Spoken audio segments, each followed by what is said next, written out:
Si tu ne vis pas dans une grotte, tu as sûrement vu passer Sedatech. Les PC gamers de chez Sedatech, ils portent le même nom qu'un sédatif. Ouais bon, je vais éviter de faire cette blague. Mais voilà, on m'a proposé de faire une review sur un PC Sedatech à 1000 €. Bon, le viewer m'a proposé un PC tellement horrible que j'ai moi-même été sur le site et j'ai pris un peu mieux. Hein, voilà, c'était légèrement mieux avec une meilleure carte graphique, etc. Donc voilà, on va le review directement. Sauf fait les gens, c'est Manusine. Aujourd'hui, on compare un PC Sedatech à un PC qu'on va monter nous-mêmes, évidemment, parce que les performances sont mieux quand on monte nous-mêmes. C'est plus rentable. Donc là, on est chez Sedatech. J'ai pris le premier PC à 1000 €, presque 995 €. J'ai pris le premier PC que je voyais. Il est en promo en plus. Donc, qu'est-ce qu'il a dans le ventre? C'est pas terrible. Hein. Franchement, c'est pas terrible. Gros spoiler. Hein. MSI Mac Vampirique, j'imagine que c'est la case. C'est écrit en allemand, je ne sais pas lire la case. Enfin, je ne sais pas lire l'allemand. Il a une ASRock H510M. Donc, c'est Intel. Hein. C'est du Intel. C'est pour du Intel. Un i5 10600KF. Très bon processeur. Bon processeur. On va pas cracher là-dessus. 650 watts ASA Bzaz. Donc, 650 watts, ok, je valide. La marque, je connais pas du tout. Mais de toute façon, en cas de problème, retour à l'envoyeur. Spartan 5 Max. Alors lui, je me suis un petit peu renseigné. Je l'ai retrouvé sur Amazon. C'est un ventirad à 5 caloduc classique. Seul problème, c'est qu'il coûte 30 balles. Ouais, je l'ai pas trouvé en dessous, je l'ai pas trouvé à 20 €. Donc Thermalright fera plus l'affaire. Hein. Mais bon, je sais pas pourquoi ils ont ramené ça ou pourquoi ils ont tout simplement pas laissé le ventilateur de base pour réduire un peu le prix, je sais pas.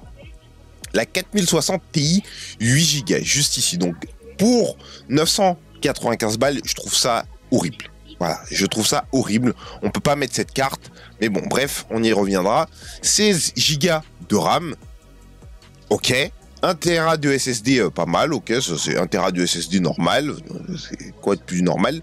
Wi-Fi intégré. Donc il a le Wi-Fi à 300 mégabits par seconde. Donc franchement, ça va, c'est normal, c'est classique.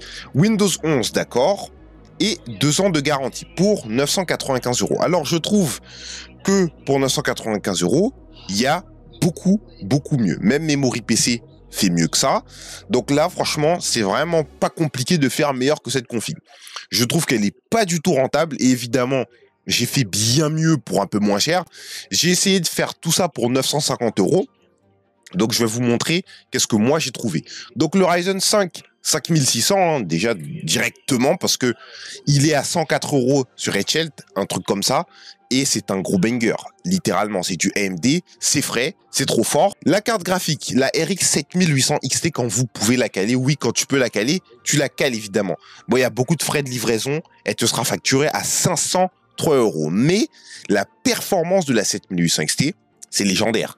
C'est légendaire, carrément comparé à une 4060 Ti 8 Go qui est là. Par exemple, dans une moyenne en 1440p en QHD de jeu, la 7800 XT aura une moyenne de 120 FPS contre 87 pour la 4060 Ti 8 Go. Évidemment, le prix n'est pas le même, évidemment, mais vous allez voir le prix de ma config juste après. La carte mère, la ASRock B550M HDV, qui est sûrement mieux. Je sais même pas qu'est-ce qu'on avait là. Qu'est-ce qu'on avait? On a une H510. Ouais, la H510. Les H510 ne te permettent pas d'overclocker ton processeur, mais seulement la RAM, hein, il me semble bien. Pour pas dire de conneries, je veux bien dire, il me semble. Voilà, parce que même moi, chez le chipset Intel, franchement, je passe. Donc la B550 HDV qui te permettra d'overclocker ton 5600 tranquillement, que tu retrouves évidemment à 83 € sur Etchelt. Les Crucial Pro, donc on a mis 32 Go. Hein. Franchement, ils pouvaient se permettre de mettre 32 Go, ils pouvaient se le permettre. On met moins dans le ventilateur, plus dans la RAM. Hein. Franchement, ça aurait été bien plus utile que son ventilateur qui est bien trop cher pour rien du tout. Même le ventilateur de base aurait mieux servi, sachant que tu ne pourras pas overclock normalement avec une H510. Donc, choix un peu bizarre de la part de Sedatech, hein, voilà. Je cite inconnu, hein, je ne connais pas le site d'ailleurs. 66 € les Crucial Pro en 32 Go, donc ils font largement plus le taf. 700 watts Deepcool PF, c'est trop fort, donc ça ils peuvent pas le monter, hein, ils peuvent pas le faire monter eux-mêmes sur leur site, parce que c'est disponible que pour nous, les vaillants qui allons monter notre config gamer. Thermalright X120 SEV2 parce que ça coûte seulement 19 balles, ça coûte une vingtaine d'euros. C'est RGB, ça refroidit correctement surtout. Et bah c'est tout ce qu'il faut. On en a besoin pour bien grandir. C'est essentiel et c'est mieux que le Spartan bizarre qui est à 30 euros. Je ne sais même pas pourquoi. Le boîtier. Donc le boîtier, peut-être vous me direz oui, c'est un peu moins cool. C'est un peu moins classe, etc. Moi, je trouve qu'il est tout aussi beau gosse, hein, il est tout aussi beau gosse. Mais là, le Airflow, il y a un gros trou. Il y a un gros trou qui permet de laisser passer l'air. Voilà, là, c'est bien. L'air, il passe devant, il sort en haut et derrière. C'est magnifique. C'est un peu mieux que ça. J'imagine que c'est ouvert, mais l'air passe un peu moins quand même. Donc voilà, un petit point négatif pour le boîtier. Et sinon, le SSD, bon, je ne l'ai pas affiché, mais c'est le UD90 de 1 Tera. Voilà, c'est celui-ci de Silicon Power. Comme d'hab, lui, il est trop fort. Il fait bien plus le café que leur SSD de... C'est lequel leur SSD? Attendez que je dise pas de bêtises avant. Je suis sûr que ça va les démonter. Ah, en plus, ils le mettent même pas. En plus, ils le mettent même pas. C'est dommage. C'est très, très, très dommage. Ils ne disent pas quel SSD on a. Quand ils le disent pas, c'est mauvais signe en soi. C'est que la marque cherche à cacher quelque chose, hein.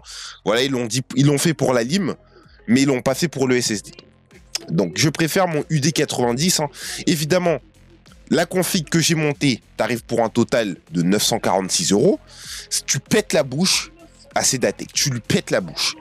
Carrément, le sédatif, c'est eux qui le prennent. Voilà. Donc, évidemment, le Wi-Fi, tu pourras toujours le rajouter avec une petite clé ou une carte Wi-Fi. Hein. Et Windows 11 ou Windows 10, n'oubliez pas que c'est gratuit. C'est téléchargeable. J'ai déjà fait des guides dessus. Il en existe beaucoup. Donc c'est gratuit et c'est 90 centimes à l'activation. Vous pouvez l'utiliser sans activation, mais pour bénéficier pleinement de toute la fonctionnalité de Windows 10 ou Windows 11, vaut mieux l'activer. Par exemple, les fonds d'écran, etc. Voilà.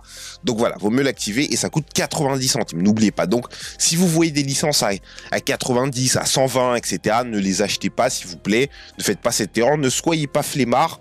Mettez-le sur une petite clé USB, voilà. Mettez-le sur une petite clé USB de 8 Go. Installez ça proprement. Payez la licence à 90 centimes et c'est bon, c'est réglé. Voilà, au pire, passez par d'autres moyens, je sais pas, mais faut pas que ce soit plus cher. Vraiment, c'est triste de voir des gens qui dépensent beaucoup trop d'argent pour Windows alors que ça coûte vraiment rien. Donc, là, on a fait le tour de la config. Franchement, c'est bien plus rentable que Sedatech. Hein. Ce site éclaté, hein, complètement nul. Donc, évidemment, on pourra voir les performances. Hein. Sur un jeu comme là, on est sur une moyenne de jeu, allez, à peu près en QHD. Donc voilà, on a à peu près la moyenne de la 7800 XT sur des jeux. Hein.